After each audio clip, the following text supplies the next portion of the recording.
Okay, now we're going to take a look at two different kinds of chord substitutions. We are going to look at the relative substitution and the parallel substitution.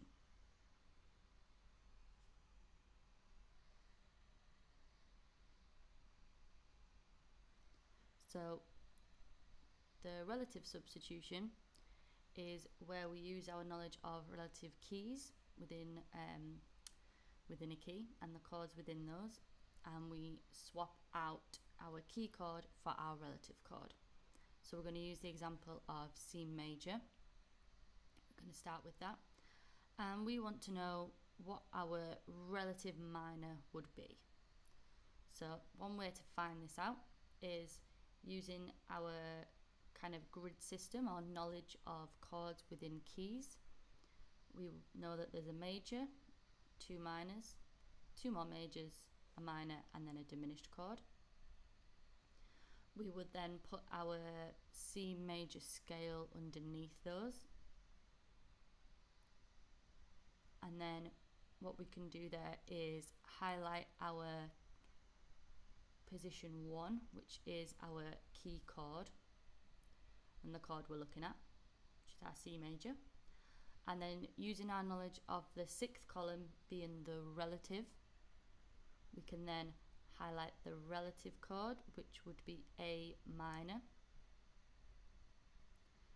And A minor becomes our relative substitution. So if we're using our C major chord, we want to swap that out for something different. We want to make a bit of a different tonality change. We could put in A minor. Still belongs to the same key. This also works in the opposite way from a minor to a major. Now we're going to take a look at the parallel substitution.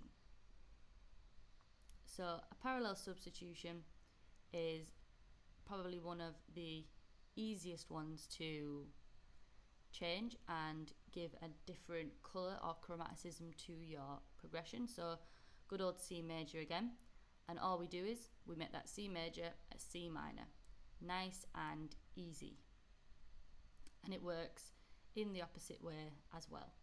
So if we had a C minor chord originally, we could just swap that out for a C major. Nice and easy. We are literally just changing the middle or our third within our chord. So something that's a little bit interesting as to why it's called a parallel change is, as you can see here, we've got our C major triad, root 3rd and 5th, and our C minor, root flat 3 and 5th just there.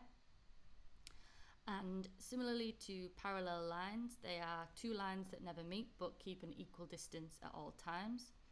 We can see that our 5th remains the same, our root remains the same, almost like two train tracks that run parallel from each other, that keep a nice straight line, like so. And it's our middle or our third that has the change.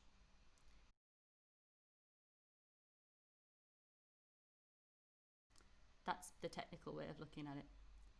And that's the part that changed. And that is a parallel substitution.